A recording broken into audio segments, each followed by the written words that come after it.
नमस्कार दोस्तों, आइए जानते हैं बिहार की दिन भर की ताजा और बड़ी खबरें। वही आपने अभी तक वीडियो को लाइक और चैनल को सब्सक्राइब नहीं किया तो फटाफट से कर लीजिए। आज की पहली खबर, बिहार में विधानसभा चुनाव से पहले होंगे पंचायत उपचुनाव। बिहार में इस साल विधानसभा चुनाव से पहले पंचायत उपचुनाव कराए जाएंगे। राज्य निर्वाचन आयोग ने इसकी तैयारी शुरू कर दी है। साल 2021 में हुए पंचायत चुनाव के बाद रिक्त पड़े पदों के लिए मतदान कराया जाएगा। आयोग ने प्रक्रिया शुरू करने का आदेश सभी डीएम सह जिला निर्वाचन पदाधिकारी को दिया है। इसके तहत पहले चरण में मतदाता सूची तैयार करने का आदेश दिया गया है। बिहार में कुल 1672 पदों के लिए पंचायत उपचुनाव होना है, जिसमें मुजफ्फरपुर में 2 मुखिया समेत कुल 73 पदों पर मतदान होगा। सभी जिलों को 25 मार्च से उपचुनाव के लिए मतदाता सूची निर्माण की प्रक्रिया शुरू कर देनी है और 14 मई को अंतिम मतदाता सूची का प्रकाशन कर लेना है। इसी बीच आयोग उपचुनाव की तारीख की भी घोषणा कर देगा।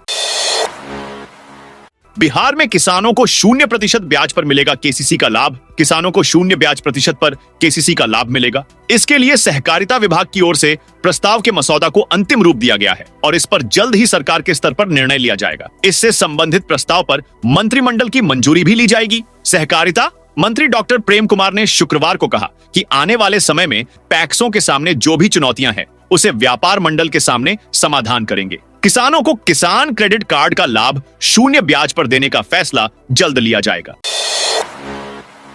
पीएम आवास योजना में 3-3 हजार की अवैध वसूली। सुपौल के राघोपुर प्रखंड में प्रधानमंत्री आवास योजना के तहत लाभार्थियों के चयन में गड़बड़ी और अवैध वसूली का मामला सामने आया है। इसको लेकर हुलास पंचायत के वार्ड 4 और 5 के दर्जनों ग्रामीणों ने राघोपुर प्रखंड मुख्यालय पहुंचकर विरोध जताया। ग्रामीणों ने बीडीओ को लिखित आवेदन सौंपते हुए मामले की निष्पक्ष जांच और दोषियों पर सख्त कार्रवाई की मांग की। ग्रामीणों ने आरोप लगाया कि पंचायत के आवास सहायक अंकज कुमार प्रधानमंत्री आवास योजना में नाम जोड़ने के लिए लाभुकों से 2000 से 3000 रुपए की मांग कर रहा है। आरजेडी के पोस्टर में नीतीश कुमार को बताया खलनायक। पटना में पूर्व सीएम राबड़ी देवी के आवास के बाहर सीएम नीतीश कुमार को लेकर नया पोस्टर लगाया गया है। इस पर हंगामा शुरू हो गया है। आरजेडी के जहानाबाद के पूर्व पार्षद संजू कोहली ने पोस्टर लगाते हुए नीतीश कुमार को खलनायक बताया है। इस पोस्टर में नीतीश कुमार का कार्टून बनाकर दिखाया गया है। साथ ही लिखा गया है कि नायक नहीं, जी हां, मैं हूं खलनायक। हां, मैंने किया है महिलाओं का अपमान, गांधी जी का किया है अपमान, अब हो गया है राष्ट्रगान का अपमान। जी हां, मैं हूं खलनायक। बिहार दिवस पर सीएम ने 3 प्रोजेक्ट का जायजा लिया। बिहार दिवस के मौके पर मुख्यमंत्री नीतीश कुमार कई प्रोजेक्ट का जायजा लेने के लिए निकले हैं। शनिवार की सुबह सबसे पहले वीरचंद पटेल पथ पहुंचे। यहां विधायकों के लिए बन रहे फ्लैटों का निरीक्षण किया। इस दौरान मुख्यमंत्री नीतीश कुमार ने अधिकारियों को इसे जल्द पूरा करने का निर्देश दिया। साथ ही विधायक फ्लैट में सुविधाओं और रखरखाव को लेकर भी जरूरी दिशा निर्देश दिए। इस मौके पर भवन निर्माण मंत्री जयंत राज, मुख्य सचिव कुमार रवि के साथ बड़ी संख्या में अधिकारी मौजूद रहे। मुंगेर, बांका समेत 5 जिलों की हो गई चांदी। राजस्व एवं भूमि सुधार विभाग ने उद्योग विभाग को 462 एकड़ जमीन का हस्तांतरण कर दिया है। यह मुंगेर, नवादा, अरवल, रोहतास एवं बांका जिले में है। सबसे अधिक 200 एकड़ जमीन बांका जिले में दी गई है। मुख्यमंत्री नीतीश कुमार ने अपनी प्रगति यात्रा के दौरान इन जिलों में उद्योगों के विकास की घोषणा की थी। 25 फरवरी को हुई राज्य कैबिनेट की बैठक में उद्योग विभाग को जमीन हस्तांतरित करने के प्रस्ताव को मंजूरी मिली थी। इस जमीन के लिए उद्योग विभाग को कोई भुगतान नहीं करना पड़ेगा। राजस्व एवं भूमि सुधार विभाग की ओर से हस्तांतरण की अधिसूचना जारी कर दी गई है। बिहार में 10 लाख मनरेगा मजदूरों को 3 महीने से नहीं मिल रहे रुपए। बिहार के लगभग 10 लाख मनरेगा मजदूरों को पिछले 3 महीने से मजदूरी का भुगतान नहीं हुआ है। श्रमिक काम तो कर रहे हैं, पर उन्हें मेहनताना नहीं मिल रहा है। राशि के अभाव में 27 दिसंबर 2024 के बाद से ही मनरेगा का भुगतान बंद है। होली का त्योहार निकल गया, अब ईद भी आने वाली है, लेकिन श्रमिकों को मजदूरी मिलने का इंतजार बना हुआ है। राशि का भुगतान शुरू नहीं हो पाया है। इन मजदूरों की कुल 1636 करोड़ मजदूरी बकाया है। औसतन हर श्रमिक का 1700 रुपए बकाया है।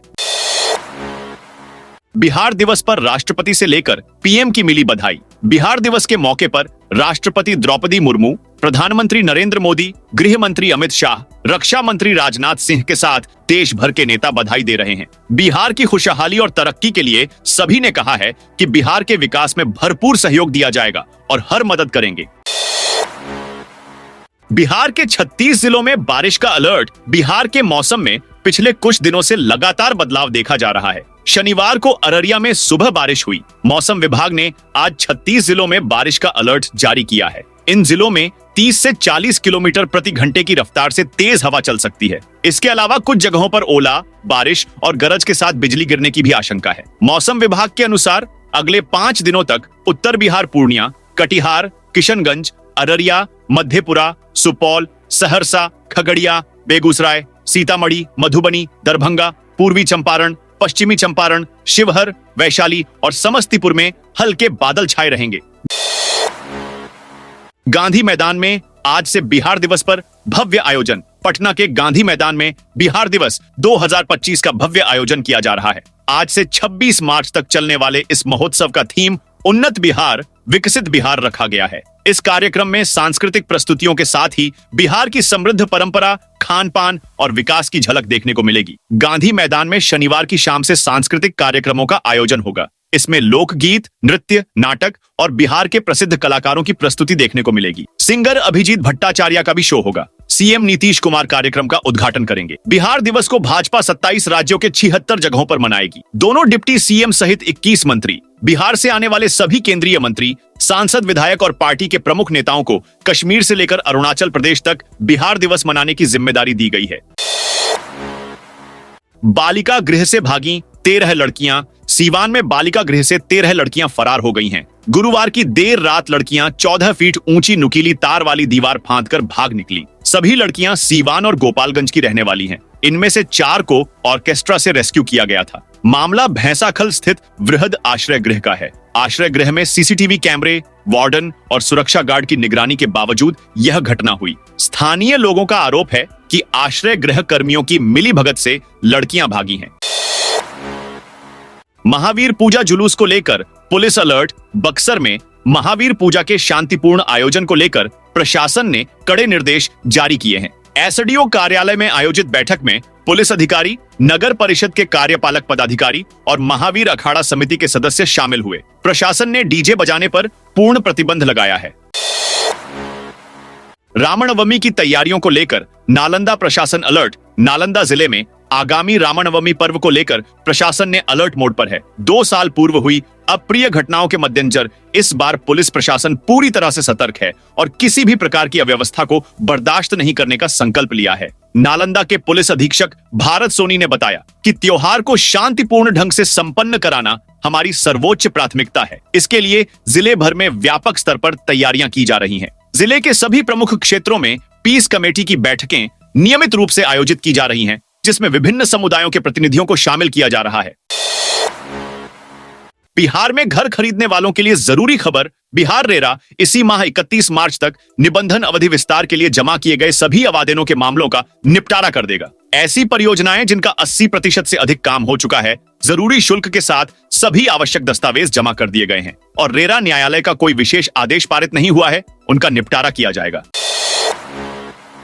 बक्सर में हर गाड़ी के रजिस्ट्रेशन नंबर और हर ड्राइविंग लाइसेंस को मोबाइल नंबर से लिंक कराना अनिवार्य कर दिया गया है। ऐसा इसलिए किया जा रहा है ताकि आपकी किसी गलती के लिए अगर कोई चालान हो रहा है तो उसकी सूचना सीधे आपके मोबाइल नंबर पर चली जाए। डीटीओ संजय कुमार ने बताया कि आरसी और डीएल को मोबाइल नंबर से कनेक्ट होने पर किसी प्रकार के इंश्योरेंस या दुर्घटना क्लेम लेने में आसानी हो जाती है। एक बार मोबाइल नंबर लिंक कराने पर आपको जिला परिवहन कार्यालय से ऑनलाइन सुविधाएं लेने में आसानी होगी। इसके बाद आपके अधिकतर कार्य घर बैठे हो सकेंगे। अगर आपके पास डीएल या आरसी का स्मार्ट कार्ड है तो आप उसे घर बैठे मोबाइल से लिंक करा सकते हैं। लेकिन यदि आपके पास मैनुअल डीएल और आरसी है तो पहले आपको इसके लिए इसका स्मार्ट कार्ड बनवाना पड़ेगा। अब वाहन मालिक अपने डीएल आरसी को स्मार्ट कार्ड में बदलना होगा।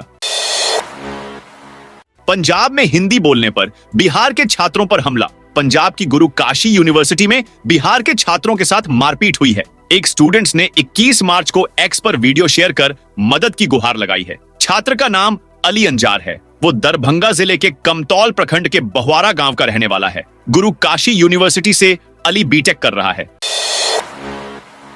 नालंदा में 16 परियोजनाओं को मिली मंजूरी। नालंदा जिले के किसानों के लिए लघु जल संसाधन विभाग ने वित्तीय वर्ष 2024 से 25 के अंतर्गत जल जीवन हरियाली अभियान के तहत 16 महत्वपूर्ण सिंचाई परियोजनाओं को प्रशासनिक स्वीकृति प्रदान की है। इन परियोजनाओं पर कुल 3,874 661 लाख रुपए खर्च किए जाएंगे, जिससे जिले के 8 प्रखंडों में लगभग 4785 हेक्टेयर कृषि भूमि की सिंचाई क्षमता में सुधार होगा। इन योजनाओं के तहत आहर पईन और पोखरों के जीर्णोद्धार का कार्य किया जाएगा। विभाग ने इन सभी परियोजनाओं को जून 2025 तक पूरा करने का लक्ष्य रखा है, ताकि आगामी खरीफ सीजन में किसानों को इसका सीधा लाभ मिल सके।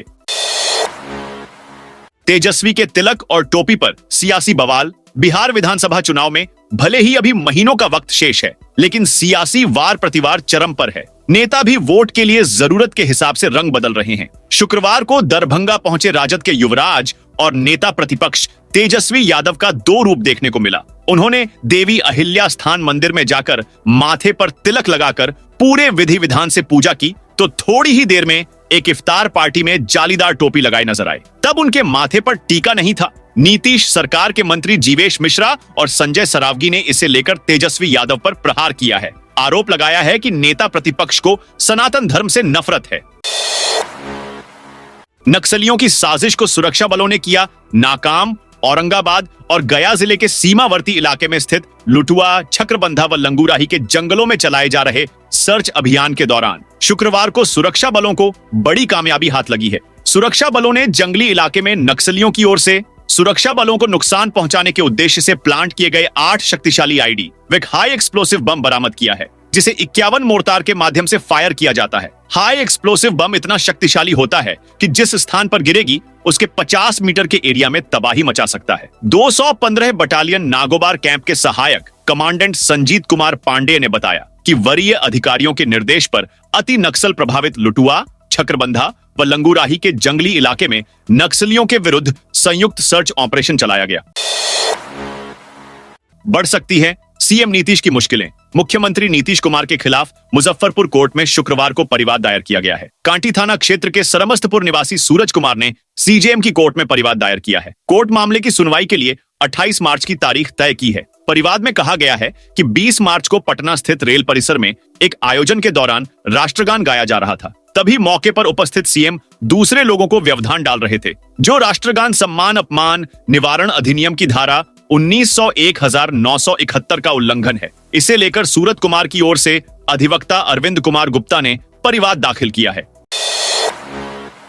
113 साल का हुआ बिहार गांधी मैदान में होगा शानदार कार्यक्रम। बिहार राज्य के बने 113 साल पूरे हो गए। इस बार बिहार दिवस को यादगार बनाने को लेकर गांधी मैदान दुल्हन की तरह सज धज कर तैयार है। शिक्षा विभाग इसका आयोजन कर रहा है। गांधी मैदान में भव्य मंच पर देश के नामचीन कलाकारों की प्रस्तुति होगी, तो परिसर में एक से बढ़कर एक शिल्प कलाकृतियां लोगों को आकर्षित करेगी। समृद्ध कला, संस्कृति, परंपरागत उद्योगों और आत्मनिर्भर बिहार की झलक दिखेगी। गांधी मैदान के अलावा रविंद्र भवन व श्री कृष्ण मेमोरियल हॉल में सांस्कृतिक कार्यक्रम लोगों के लिए खास होगा। राष्ट्रीय पुस्तक न्यास की ओर से पुस्तक मेला में साहित्य का संगम होगा। काव्य रचनाएं व साहित्य सेवियों के साथ संवाद होगा।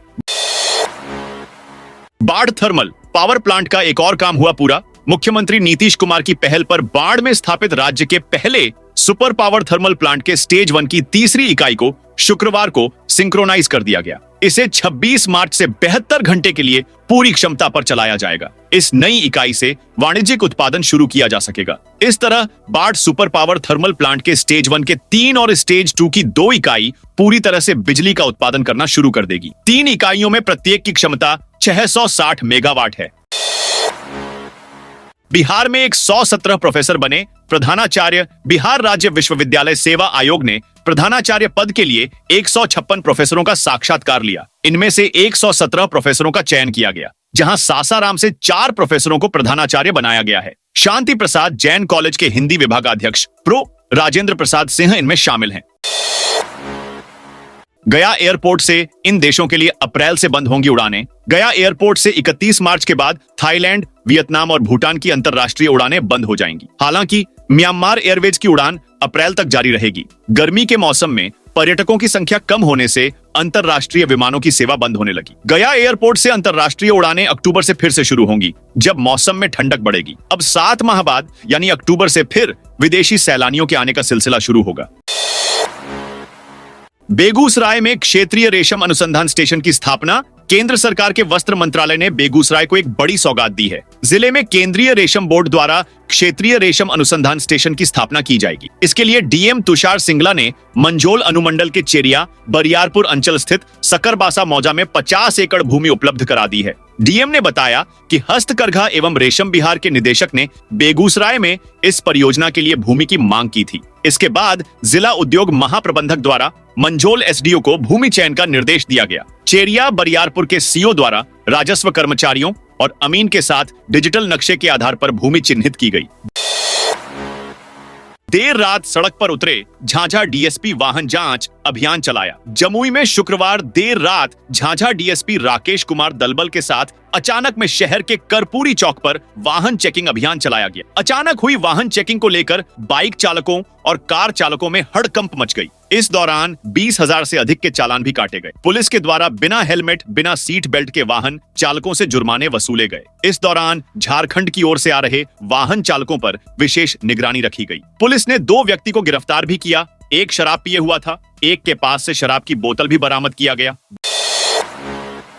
बुरे फंसे पटना के 2 फेमस बिल्डर, अब संपत्ति होगी जब्त। पटना की 2 रियल एस्टेट कंपनी पर शिकंजा कस गया है। भू संपदा विनियामक प्राधिकरण रेरा बिहार ने गृहवाटिका होम्स और घर लक्ष्मी बिल्डकॉन की संपत्तियों को जब्त करने का आदेश दिया है। रेरा बिहार के आदेश का पालन न करने और पीड़ित आवंटियों को पैसा नहीं लौटने के कारण प्राधिकरण के अध्यक्ष विवेक कुमार सिंह की एकल पीठ ने यह आदेश जारी किया है। प्राधिकरण अब इन जब्त संपत्तियों की नीलामी करेगा और इससे प्राप्त राशि से आवंटियों के पैसे लौटाए जाएंगे। इन दोनों बिल्डरों के विरुद्ध 5 अन्य मामलों में गिरफ्तारी वारंट भी जारी करने का आदेश हुआ है। इसके साथ निबंधन महानिरीक्षक को यह निर्देश दिया गया कि इन दोनों बिल्डरों की कंपनियों और इनके निदेशकों की किसी भी संपत्ति का निबंधन न करने दी। बागमती नदी पर अधूरा बांध बना मुसीबत। मुजफ्फरपुर के कटरा और गायघाट प्रखंड अंतर्गत केवटसा, बरुआरी, शिवदहा पंचायत समेत 70 से 80 गांव बागमती नदी पर बांध निर्माण नहीं होने पर विधानसभा चुनाव का बहिष्कार करेंगे। इस इलाके के दर्जनों ग्रामीण ने डीएम को आवेदन देकर विधानसभा चुनाव से पहले बांध निर्माण का कार्य पूरा करने की चेतावनी दिया है। बांध नहीं बनने के कारण सैकड़ों गाँव में नदी का पानी प्रवेश कर जाता है, जिससे फसल बर्बाद हो जाते हैं। पिछले महीने फरवरी में ही अचानक नदी का पानी गायघाट और कटरा प्रखंड के कई पंचायत में प्रवेश कर गया। इससे सैकड़ों एकड़ में लगी गेहूं की फसल बर्बाद हो गई। चुनावी मोड़ में बीजेपी बिहार के प्रवासी वोटर्स को साधने का मेगा प्लान। बिहार में इस साल होने वाले विधानसभा चुनाव के मद्देनजर बिहार भाजपा प्रवासी श्रमिकों को साधने में जुट गई है। पार्टी ने देश के 75 स्थानों पर स्नेह मिलन कार्यक्रम आयोजित करने का निर्णय लिया है। प्रदेश भाजपा अध्यक्ष डॉ दिलीप जायसवाल ने कहा कि इन सम्मेलनों में भाजपा के केंद्रीय व प्रदेश स्तरीय नेता शामिल होंगे। पार्टी नेताओं के अनुसार इस सम्मेलन के लिए राजस्व भूमि सुधार मंत्री संजय सरावगी और मिथिलेश तिवारी को संयोजक बनाया गया है। प्रदेश अध्यक्ष दिलीप जायसवाल खुद दिल्ली के बुरारी में आयोजित होने वाले सम्मेलन में शनिवार को शामिल होंगे। 22 और 23 मार्च को इस कार्यक्रम का आयोजन अन्य शहरों में होगा। आधा दर्जन शहरों में अगले महीने कार्यक्रम आयोजित होंगे। पार्टी दिल्ली, महाराष्ट्र, बंगाल, झारखंड, उत्तर प्रदेश, पंजाब, हरियाणा, गुजरात, तमिलनाडु, असम, कर्नाटक, मध्य प्रदेश, छत्तीसगढ़ और तेलंगाना के 75 शहरों में इस कार्यक्रम का आयोजन करेगी। साथियों, ये थी बिहार की दिन भर की ताजा और बड़ी खबरें। आपने अभी तक बिहार समाचार चैनल को सब्सक्राइब नहीं किया तो फटाफट से कर लीजिए, ताकि बिहार की खबरें सबसे पहले आपको मिले।